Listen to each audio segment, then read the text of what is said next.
नमस्कार, हिमाचल बुलेटिन में आपका स्वागत है। आज के मुख्य समाचार। मुख्यमंत्री ने शिमला शहर में 55 करोड़ रुपए की विकासात्मक परियोजनाओं के किए शिलान्यास। मुख्यमंत्री ने रिज से 7 करोड़ 64 लाख रुपए के 21 अत्याधुनिक दमकल वाहनों को दिखाई हरी झंडी। परिवहन निगम के सेवानिवृत्त कर्मचारियों के लंबित बिलों की अदायगी के लिए 110 करोड़ रुपए की राशि जारी। मुख्यमंत्री ने श्री राजेश भंडारी को चीफ डी मिशन के रूप में नियुक्ति पर दी बधाई। और अब समाचार विस्तार से। मुख्यमंत्री श्री जयराम ठाकुर ने आज शिमला शहर में लगभग 55 करोड़ रुपए की 4 विकासात्मक परियोजनाओं के शिलान्यास किए। इनमें दाड़नी का बगीचा शिमला में 19 करोड़ 82 लाख रुपए से निर्मित होने वाली सब्जी मंडी, खलीनी चौक पर 9 करोड़ 82 लाख रुपए से निर्मित होने वाला फ्लाईओवर, विकास नगर के समीप 7 करोड़ 62 लाख रुपए की लागत से निर्मित होने वाले फुट ओवर ब्रिज के चरण 2 और 3 तथा ढली में 17 करोड़ 18 लाख रुपए से निर्मित होने वाले बस स्टैंड, परिवहन कार्यालय, कार्यशाला और वाणिज्यिक परिसर शामिल है। इसके उपरांत ढली में जनसभा को संबोधित करते हुए मुख्यमंत्री ने कहा कि यह सभी परियोजनाएं शिमला शहर के लिए मील पत्थर साबित होंगी और इससे स्थानीय लोगों के साथ साथ पर्यटकों को भी सुविधा होगी। उन्होंने कहा कि शिमला न केवल प्रदेश की राजधानी है बल्कि इसे ब्रिटिश शासन काल में भारत की ग्रीष्मकालीन राजधानी और प्रमुख पर्यटन स्थल होने का गौरव भी प्राप्त है। उन्होंने कहा कि राज्य सरकार शिमला शहर को स्मार्ट सिटी के रूप में विकसित करने के साथ इसके पुराने गौरव को पुनः बहाल करने के लिए प्रतिबद्ध है। मुख्यमंत्री ने कहा, शिमला प्रदेश की राजधानी है और स्वाभाविक रूप से राजधानी के साथ साथ में ये एक इंटरनेशनल टूरिस्ट डेस्टिनेशन भी है। बहुत लंबे समय से हम इस शिमला में देख रहे थे कि जो सड़कें बनी हैं जितनी बनी है वो उतनी है, पानी की योजनाएं जो जितनी बनी है वो भी उतनी ही हैं। इसके अतिरिक्त अग्र इंफ्रास्ट्रक्चर के हिसाब से हम इस बात को भी देखें, चाहे वो पार्किंग की व्यवस्था है, चाहे पार्किंग व्यवस्था के साथ साथ चाहे वो हॉस्पिटल की आईजीएमसी की व्यवस्था है, ये तमाम सारी चीजें लंबे अंतराल से जो है वो एक जगह ठहरी हुई थी, एक जगह रुकी हुई थी। हम वर्षों से शिमला में आते रहे हैं, जाते रहे हैं और हम भी ये मान करके बैठे थे कि अब शिमला में सड़कें चौड़ी करने की गुंजाइश नहीं होगी और हम भी ये मान करके बैठे थे शिमला में जो परिस्थितियां हैं इन परिस्थितियों में ही जीवन यापन करना पड़ेगा। बेहतर सुविधाएं देने की दृष्टि से यहाँ पर बहुत कुछ करने की गुंजाइश जो है वो क्योंकि जगह नहीं है, चाहे वो पार्किंग की बात है, चाहे वो दूसरी योजनाओं की बात है, डेवलपमेंट के प्रोजेक्ट्स की बात है। लेकिन आज मुझे इस बात की खुशी है कि हमारी सरकार का 4.5 वर्ष का कार्यकाल जो पूरा हुआ है, हमने बहुत बारीकी से शिमला शहर के अंदर क्या क्या किया जा सकता है उस दृष्टि से कुछ शुरुआत हुई और शुरुआत के बाद आप स्वयं अनुभव कर रहे होंगे कि अंतर दिख रहा है। आज शिमला के शहर कार्ट रोड से होकर के आप जाएंगे, पुराना बस स्टैंड जाएंगे तो आप देखेंगे कि सड़कें पहले की तुलना में काफी चौड़ी हुई है।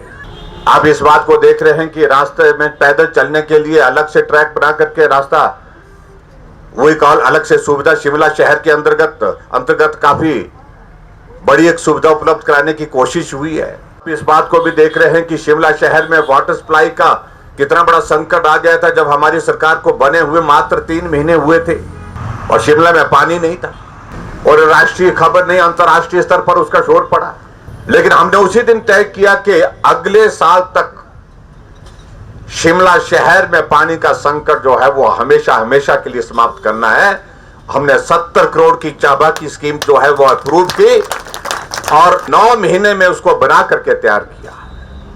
मैं दावे के साथ कह सकता हूं कि हिमाचल प्रदेश में किसी वाटर सप्लाई स्कीम में जो इतने 70 करोड़ रुपए की लागत की उसको 9 महीने में बनाने का रिकॉर्ड आज से पहले किसी योजना का नहीं है जो शिमला की बना करके हमने तैयार किया। इसलिए हमने तय किया कि अगले गर्मी के सीजन में शिमला में पानी का संकट नहीं होना चाहिए और आज मैं देख रहा हूं हमको 4.5 वर्ष का कार्यकाल हुआ। उस पहले संकट के बाद आज हम शिमला में कह सकते हैं कम से कम पानी का संकट नहीं है। और जहां तक प्रदेश की बात अगर मैं कहूं, हिमाचल प्रदेश में हर क्षेत्र में हमने काम किया है, विकास किया है। आज हम हर क्षेत्र में विकास के लिए देखते हैं कि 200 करोड़ 300 करोड़ के उद्घाटन और शिलान्यास एक विधानसभा क्षेत्र में हो रहे हैं और वो भी उस दौर में जब कोविड का इतना बड़ा संकट 2 साल से ज्यादा रहा। हमने ईमानदारी से कोशिश की कि हम ज्यादा से ज्यादा बेहतर से बेहतर काम कर सकें और हिमाचल प्रदेश में हमने फोकस होकर के काम करने की कोशिश की है। जो गरीब आदमी है उसको हम मदद करें, उसको ज्यादा मदद करें और जितने भी योजनाएं हमने प्रमुख रूप से हिमाचल प्रदेश में बनाई है उन योजनाओं का फोकस गरीब आदमी पर रहा, जरूरतमंद आदमी पर रहा। श्री जयराम ठाकुर ने कहा कि आईजीएमसी शिमला के नए ओपीडी खंड के निर्माण के लिए वर्तमान सरकार द्वारा पर्याप्त बजट उपलब्ध करवाया गया है। मुख्यमंत्री ने कहा कि शिमला शहर के लिए 1813 करोड़ रुपए की जलापूर्ति योजना का निर्माण किया जा रहा है। इस योजना के पूरा होने पर शिमला वासियों को 24 घंटे जलापूर्ति सुनिश्चित होगी। ढली में डबल लेन सुरंग का निर्माण किया जा रहा है। इससे मार्ग पर वाहनों का निर्बाध आवागमन सुनिश्चित होगा। उन्होंने कहा कि आजादी के उपरांत शिमला शहर में एक भी सुरंग का निर्माण नहीं हुआ। श्री जयराम ठाकुर ने कहा कि मंडी में अंतर्राष्ट्रीय हवाई अड्डे के निर्माण के लिए भूमि अधिग्रहण की प्रक्रिया शीघ्र आरंभ की जाएगी और रेल नेटवर्क को भी सुदृढ़ किया जाएगा। उन्होंने कहा कि यात्रियों की सुविधा के लिए शिमला शहर के लिए 20 और धर्मशाला शहर के लिए 15 इलेक्ट्रिक बसें उपलब्ध करवाई जाएंगी। उन्होंने कहा कि तारादेवी में चार्जिंग स्टेशन भी स्थापित किया जाएगा। मुख्यमंत्री ने शिमला के रिज से 7 करोड़ 64 लाख रुपए मूल्य के 21 अत्याधुनिक दमकल वाहनों को राज्य के विभिन्न भागों के लिए हरी झंडी दिखाकर भी रवाना किया। इसके उपरांत पत्रकारों से अनौपचारिक बातचीत करते हुए मुख्यमंत्री ने कहा कि बहुत बड़ा एक प्रयास हमारी सरकार का, तो जिस प्रकार से आग की घटनाएं पूरे प्रदेश भर में होती रहती हैं और हम इस बात को भी देख रहे हैं कि हर बार ये घटनाओं में बढ़ोतरी भी होती है। ऐसे में उस सारी चीज़ को निपटने के लिए, आदमी की ज़िंदगी को बचाने के लिए, सार्वजनिक संपत्ति को, सरकारी संपत्ति को बचाने के लिए ये बहुत आवश्यक है कि हम अपने फायर ब्रिगेड के सिस्टम को बेहतरीन करें और बेहतरीन करने के साथ साथ उनको सुविधाएं उपलब्ध कराएं। उस दृष्टि से हिमाचल प्रदेश में आज तक के इतिहास में हमारी 4.5 वर्ष की कार्यकाल में बहुत बेहतरीन काम हुआ है और मुझे आज इस बात की भी खुशी है कि आज 21 वाहन जो हमने डेडिकेट किए, जो अपने अपने अलग अलग स्थानों में जा कर के अपनी सेवाएं देंगे और 4 सालों में हमने 31 जो है वो नए वाहन जो है वो फायर ब्रिगेड को उपलब्ध कराए हैं। लगभग 12 करोड़ 80 लाख की लागत से जो चौकियां हमने हिमाचल प्रदेश में स्थापित की हैं वो 18 हैं और उप अग्निशमन केंद्र जो है वो 3। और इसके सबसे इम्पोर्टेंट चीज़ है कि विभाग में जो पद भरने की बात थी, फायरमैन के 158 पद और ड्राइवर पंप ऑपरेटर के 82 पद जो है वो हमने इसमें स्वीकृत किए हैं। और ये भी मुझे बताते हुए प्रसन्नता है कि जो हिमाचल प्रदेश में पिछले 4.5 वर्ष के कार्यकाल में जो घटनाएं विभिन्न स्थानों पर जो है वो आगजनी की हुई है, उसमें 1395 लोगों की जान बचाने में फायर ब्रिगेड ने बहुत महत्वपूर्ण भूमिका, एक बहुत बड़ा साइजेबल नंबर है, यानी कि तुरंत कार्रवाई और प्रभावी ढंग से कार्रवाई।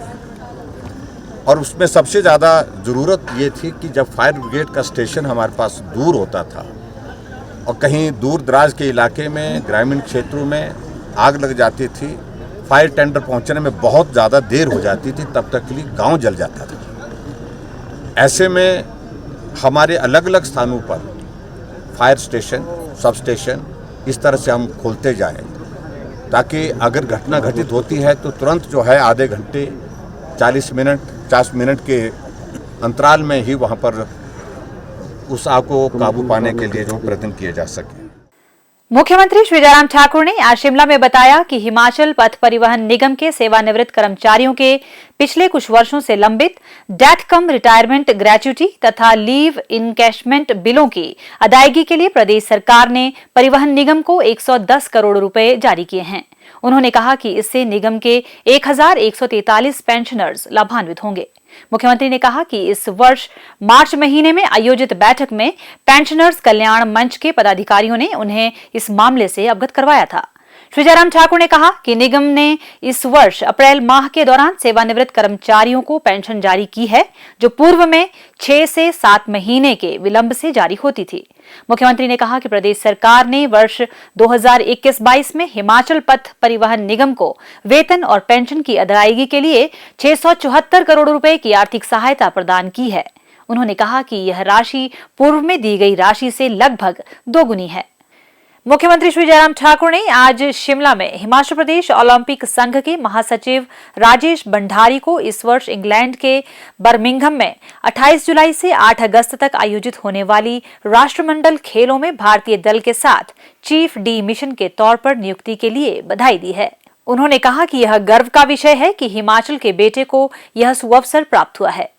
हिमाचल बुलेटिन देखने के लिए सब्सक्राइब करें YouTube channel IPR Himachal, follow करें ट्विटर @DPRHP, लाइक करें Facebook page information and public relations department Himachal Pradesh, visit करें वेबसाइट www.himachalpr.gov.in। इस अंक में इतना ही, कल फिर होगी मुलाकात। दीजिए इजाजत, नमस्कार।